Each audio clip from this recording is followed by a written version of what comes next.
오늘 우리가 읽은 사도행전 4장 5장의 말씀은 성령님께서 오신 후에 생겨난 예루살렘 교회, 우리가 그 교회를 보통 초대교회라고 말합니다. 그 초대교회의 이야기를 하고 있습니다. 그 초대교회의 특징이 한 마음과 한 뜻이 되어, 오늘 그 4장 32절에 나오는 말씀 속에서 한 마음과 한 뜻이 되어, 이런 표현으로 그 특징이 나와 있습니다. 한 마음과 한 뜻이 되어, 얼마나 좋은 말씀인지 모르겠습니다. 이 옛날에 한마음교회라는 교회가 그 황인기 목사님이란 분이 심우하셔서 제 선배가 되시길래 제가 한번 여쭤봤어요. 한마음교회 이름이 너무 좋습니다. 어떻게 그런 이름을 다 짓게 되었습니까? 한마음이 못 돼서 한마음 되려고 졌지요, 그러더라고요. 예, 그만큼 한마음 되는 건 어렵지만은, 그러나 누구든지 그것을 원하고 사모하는 것인 줄로 믿습니다. 나의 죄를 깨끗게 하신 예수님, 그러기 위해서 죽으시고 또 부활하셔서 나의 구세주가 되시고 나의 삶의 주인이 되신 그 예수님을 나는 믿습니다. 우리는 믿습니다. 우리가 믿는 그 예수님 안에서 우리가 예수님의 뜻으로 하나가 된다고 하는 것이, 한 마음 된다고 하는 것이 결코 이상한 게 아니에요. 사실은 지극히 당연한 것인 줄로 믿습니다. 요한복음 14장 20절에도 그날에는 내가 아버지 안에 너희가 내 안에 내가 너희 안에 있는 것을 너희가 알리라. 즉 성령께서 오시면은 하나님 아버지와 예수님과의 연합이 이루어지고 또 예수님을 믿는 우리들과 예수님과 또 연합이 이루어진다. 다 하나가 된다. 그런 말씀을 해 주셨어요. 또 요한복음 15장 12절에는 내 계명은 곧 내가 너희를 사랑한 것 같이 너희도 서로 사랑하는 이것이니라. 사람이 친구를 위해 자기 목숨을 버리면 이에서 더 큰 사랑이 없나니 너희가 나의 명하는 대로 행하면 곧 나의 친구라고 그랬습니다. 그러니까 우리가 하나님을 다 같이 한 마음으로 사랑하고, 그 사랑하는 증거로 우리가 예수님이 우리를 사랑하듯이 우리도 예수님 사랑하는 것, 한 마음 한 뜻으로 우리가 그렇게 하는 것이 지극히 당연한 일로 우리는 생각하는 것입니다. 자, 그렇다면은 이 초대교회의 모습은 당연히 우리 모두의, 오늘날 이 지구상에 있는 모든 교회의 사실은 롤 모델이 되는 것입니다. 우리 교회도 그 예루살렘 초대교회처럼 그렇게 됐으면 좋겠다. 우리가 다 그것을 우리의 어떤 우리의 목표로 삼아야 될 줄로 생각하는 거예요. 자, 오늘 한 마음과 한 뜻이 된 초대교회의 모습이 어떤 모습이었느냐? 한 5가지 오늘 읽은 말씀 가운데서 우리가 뽑을 수가 있어요. 첫 번째, 한 마음과 한 뜻 교회, 초대교회의 모습은 서로 통용하는 교회였다. 서로 통용하고 자기 것을 자기 것이라고 주장하지 않는 모습을 보여주었다. 그랬습니다. 이 서로 통용했다고 하는 말은 서로 잘 나누어 가졌다는 거예요. 쉐어링. 그리고 자기 것을 자기 것이라고 그렇게 주장하지 않는 그것은 바로 생색내지 않는 것을 얘기합니다. 이 생색낸다는 말, 제가 영어 그 사전으로 이렇게 보니까 do not extremely boasted for, 그런 말을 썼어요. 못 갖고 너무 지나치게 자랑하지 않는 것, 그게 생색내지 않는 거예요.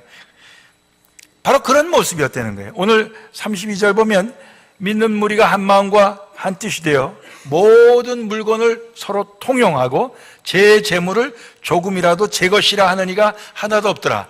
그러니까 자기 건데 자기 것이라고 막 이렇게 내세우는 자가 없었다 이거예요. 생색내는 자가 없었다, 그런 얘기입니다.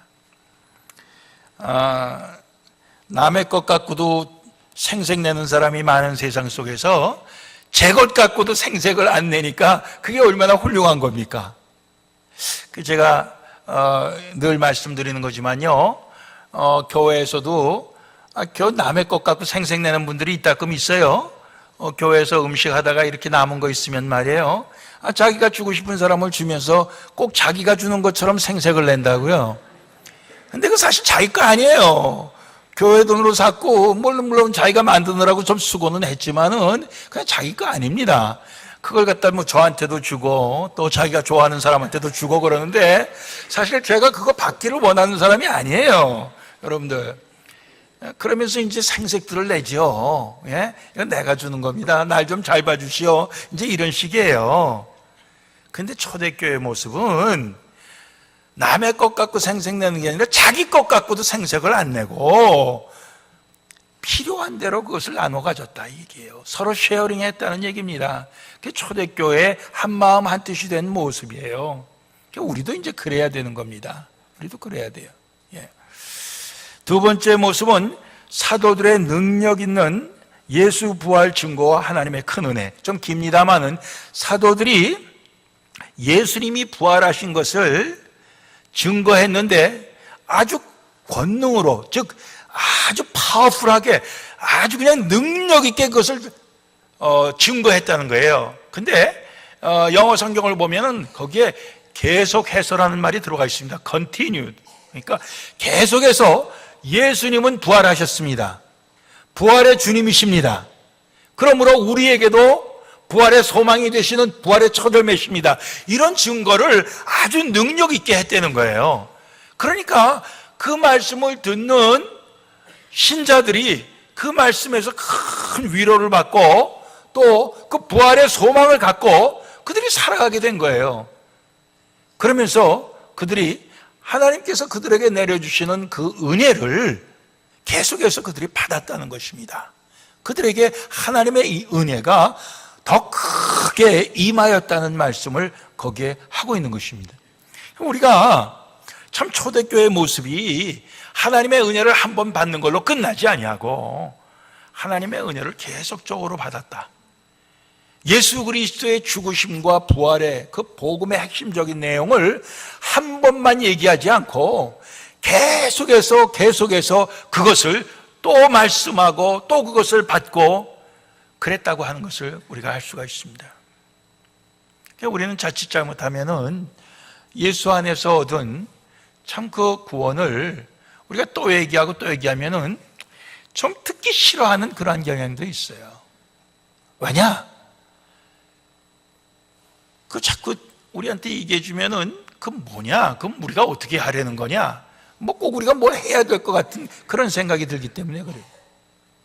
우리 인간관계를 생각하면서 그렇지. 누구한테 신세를 졌어도 그 신세 진 거를 다른 사람이 자꾸만 얘기하면 우리가 듣기 싫습니다. 예?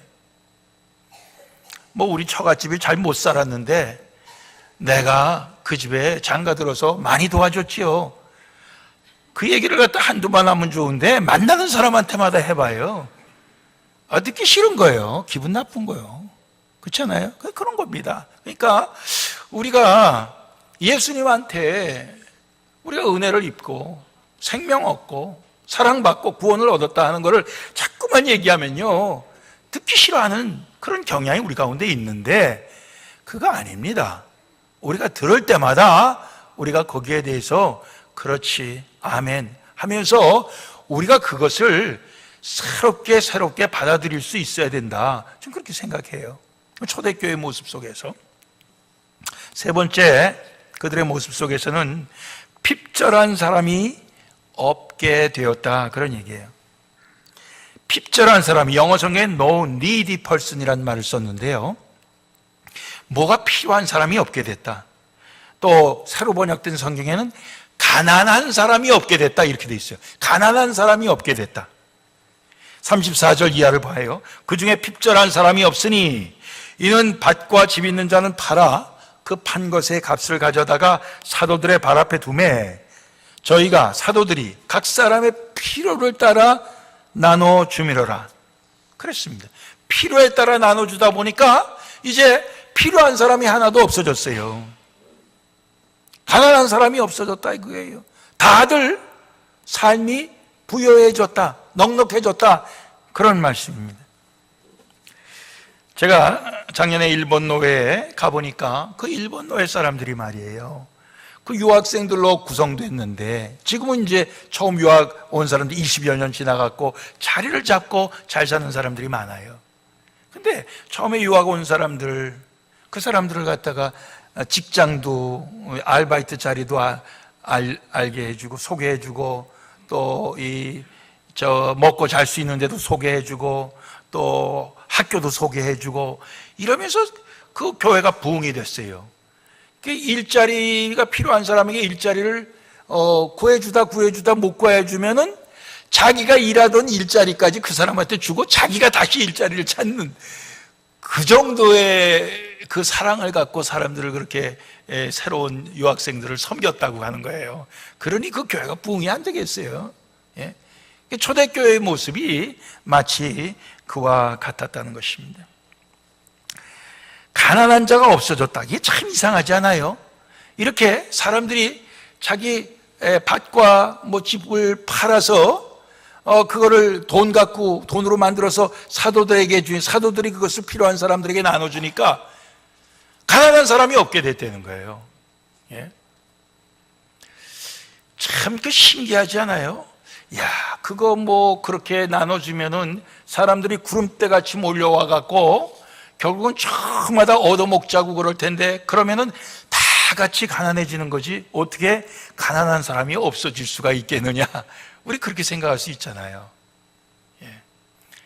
근데 사실 여기에 힌트를 얻어서 공산주의가 세워진 거 아니겠어요?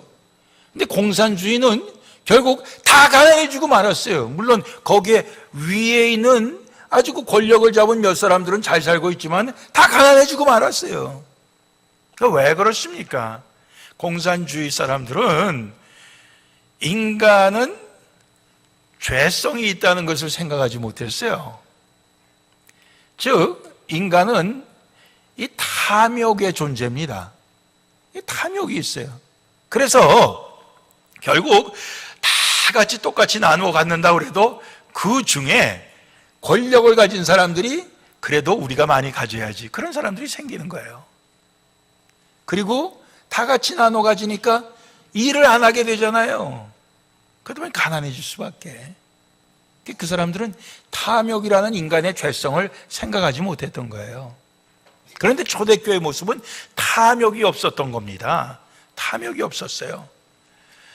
여러분들, 우리가 민수기를 볼 것 같으면은 그 광야 생활을 할 때 하나님께서 그들에게 만나를 갖다가 날마다 먹여주시고, 토요일 안식일 날 되기 전에는 이틀분을 거두라고 그러십니다. 다른 날은 만나를 이틀분을 거두면은 그게 먹고 남은 게 썩어갖고 못 먹게 돼요. 근데 안식일을 위해서 그 전날 이틀분을 구한 그거는 하루를 더 저장을 해놔도 썩지가 않는 거예요. 그들이 그렇게 먹고 살았어요.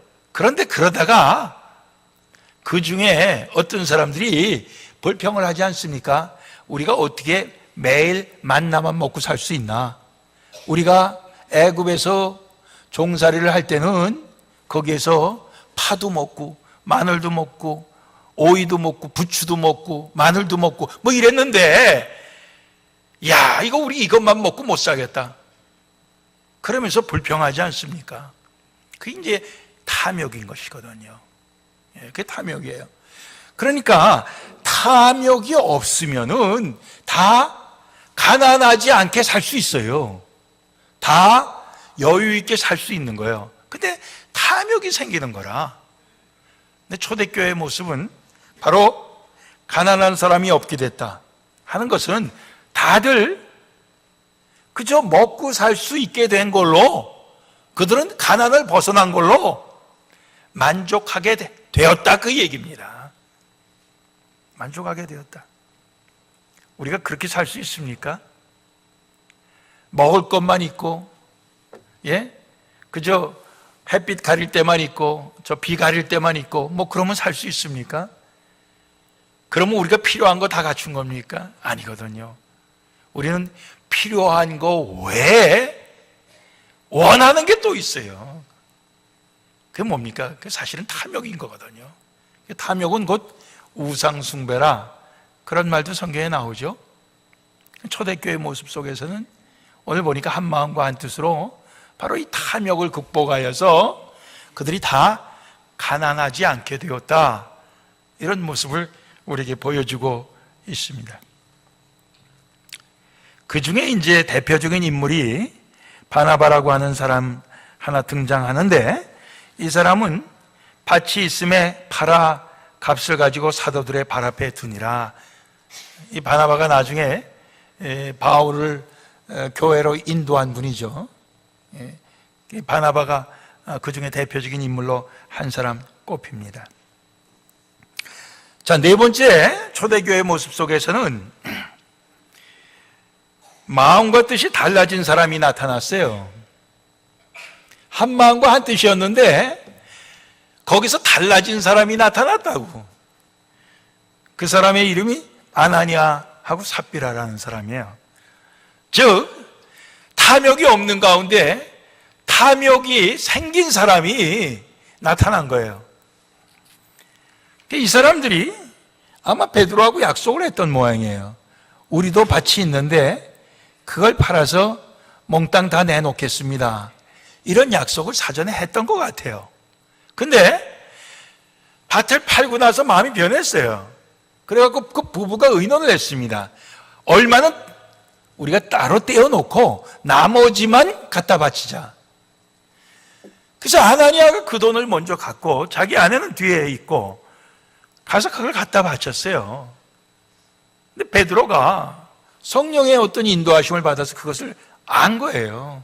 그러니까 어떻게 내가 성령을 속이고 땅값의 얼마를 감추었느냐. 이게 인간에게 거짓말한 게 아니고 하나님께 거짓말한 것이다, 이렇게 얘기를 할 때 그 아나니아가 넘어지고 그리고 그냥 죽고 말았어요. 그 젊은 사람들이 들어와서 메고 나가고 그냥 땅에 묻어버렸습니다. 3시간 후에 그의 아내 삽비라가 그걸 모르고 들어왔어요. 베드로가 물었습니다. 땅을 판 값이 이게 전부냐? 예, 전부입니다. 결국 그 아내도 죽고 말았습니다. 사실 이게 굉장히 무서운 얘기죠. 근데 여러분들이 왜 이 사람들이 죽었나 할 때 결국 이 성령 하나님을 속이고 성령 하나님께 거짓말한 죄로 죽은 것이죠. 이들이 마음이 바뀌어서 그걸 처음부터 그것을 갖다가 그냥 있는 그대로 얘기했다면은 다 바치기로 했지만은 좀 우리가 좀 아까운 마음이 생겨서 좀 얼마를 떼놓고 다가 아닙니다. 그렇지만 받아주세요, 이랬다면 안 죽었을 것 같아요. 이랬다면 안 죽었을 것 같다고. 근데 이 사람들이 이게 전부인 것처럼 하고 바쳐갖고 이게 성령을 속이고 하나님을 속인 것이다. 성령 하나님이라는 게 이제 거기에서 증명이 되는 거예요. 성령 하나님을 너희가 속인 것이다. 그래서 죽은 것입니다. 그래서 죽은 거예요. 이 말씀이 자칫 잘못하면 우리한테 큰 걸림돌이 될 수가 있어요. 왜냐하면은 정말 그러면 우리가 하나님을 섬기려면은 우리의 가진 그 재산을 몽땅 다 내놔야 되는가? 그건 아니라는 거예요. 그걸 얘기하는 게 아닙니다. 예. 이게 우리의 가진 재산을 갖다가 하나님 앞에 바친다고 하는 것은 어디까지나 우리의 믿음의 분량, 하나님께 받은 은혜의 분량, 하나님께 받은 사랑의 분량에 비례하는 것입니다. 예? 내가 하나님께 받은 것이 별로 그렇게 크게 느껴지지 않으면은 많이 못 바치는 거예요. 예.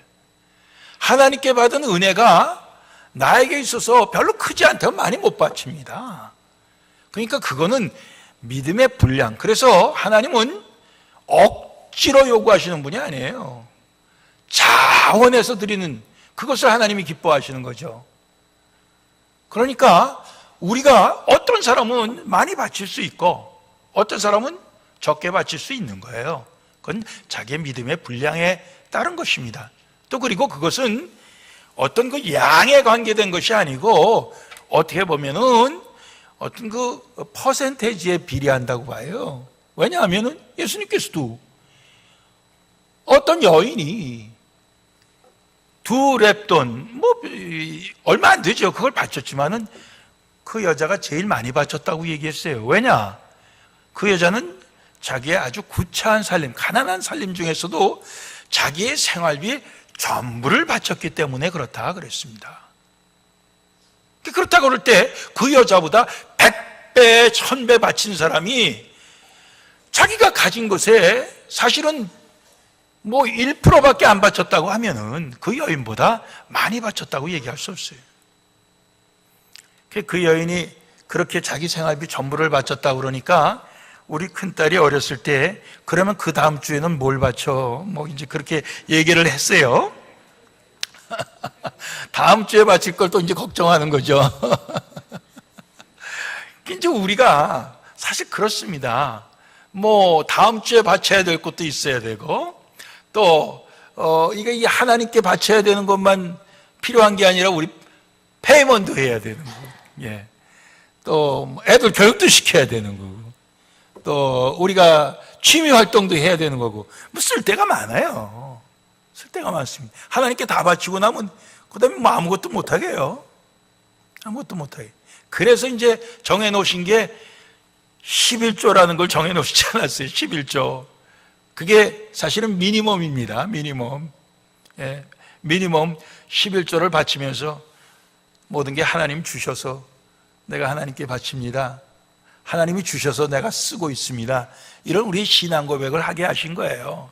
근데 어떤 사람은 또 자기 믿음의 분량이 더 커서 10의 2, 10의 3, 록커펠러 같은 사람은 10의 9를 바쳤대나요?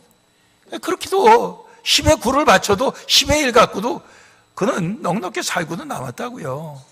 그렇게 한 사람도 있어요. 그러니까 그거는 어디까지나 믿음의 분량이고 우리가 받은 은혜의 분량이라고 생각합니다. 중요한 건 뭐냐면은 성령님을 속였다는 거예요. 이 사람이 성령님을 속였다는 것입니다. 그 성령님을 속인 것이 그의 탐욕이에요. 그게 탐욕입니다. 뭐냐면은 이게 자기가 쓰기 위해서 떼어놓을 수 있죠. 그렇지만 떼어놨으면서도 하나도 안 떼어놓은 것처럼 한 그런 그 속임은 나도 다른 사람처럼 바나바처럼 나도 다 바쳤다, 이런 인정을 받고 싶었던 거죠. 그것도 탐욕이다 이거예요.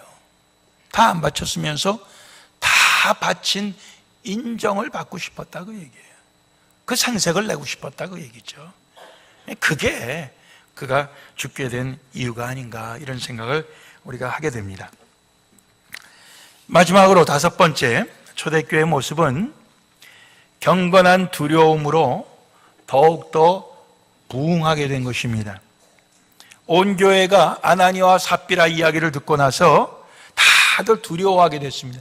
교회 안 사람들도 다 두려워하고 그 소문이 밖으로 퍼지니까 밖에 있는 사람들도 다 두려워했어요.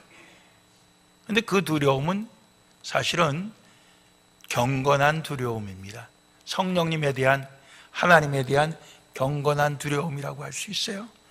근데 그 경건한 두려움 때문에 어떤 사람들은 결국 이 예수 믿는 사람들 속에 들어가는 것을 두려워하고 상종하지 않았다고 그랬어요. 13절, 5장 13절에 보면 감히 그들과 상종하는 사람이 없으나 백성은 칭송했다. 백성들은 그들을 칭찬하고 그들을 높여줬다 이거예요. 야, 저 사람들을 존경할 만하다, 저 사람들 대단하다, 이렇게 인정하면서도 그러나 나는 거기 들어가기 참 겁난다. 그런 사람들도 있었다는 거예요. 근데 마지막 오늘 14절 그 다음 절 말씀은 믿고 주께로 나오는 자가 더 많으니 남녀의 큰 무리더라. 상종 안 하는 사람들도 있었지만 그러나 믿고 주께로 나오는 남녀의 큰 무리 때문에 사실은 교회는 더욱더 부흥하게 되었다, 이렇게 말씀하고 있는 것입니다. 초대교회의 모습이 오늘날 우리가 참 신앙생활은 이 세대와는 맞지 않는다 하는 것을 우리가 느끼면서도 초대교회의 모습은 여전히 우리의 참 하나의 그 이상적인 모델이다, 이런 것을 우리가 부인하기가 어려워요. 여러분들, 초대교회의 그 한마음과 한뜻이 되는 이 모습을 우리도 마음속에 새겨야 될 줄로 압니다. 몇 가지 질문을 드립니다. 나는 날 대신하여 죽으신 주님의 사랑이 세상의 어떤 사랑보다도 가장 값진 사랑임을 믿는가? 이런 질문을 우리 스스로에게 해봐요. 예수님이 날 위해 주신 그 사랑이 세상의 어떤 사랑보다도 가장 값진 것이다, 우리가 그걸 믿습니까? 두 번째는 나는 부활의 주님에 대한 소망을 갖고 있는가?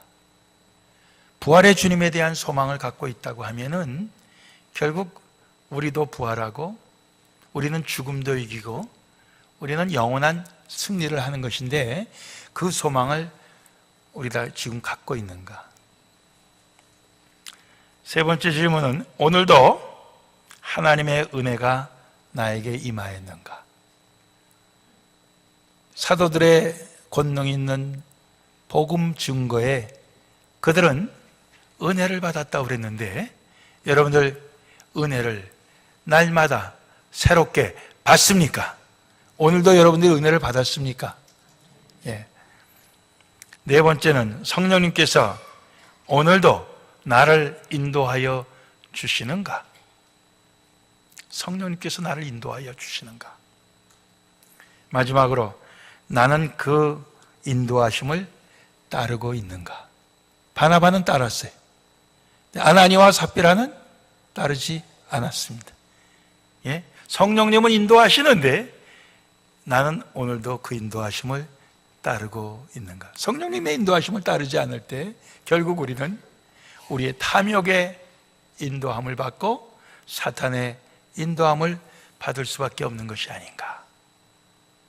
우리가 이런 것을 우리가 스스로 생각해 보면서 우리 각자의 삶 속에 초대교회 성도들의 모습을 그리고 우리 섬기는 교회, 참으로 초대교회의 그 아름다운 모습이, 성령의 인도하시는 그 모습이 우리 가운데 나타나기를 우리가 간절히 사모할 수 있도록 우리가 다 기도할 수 있길 바랍니다.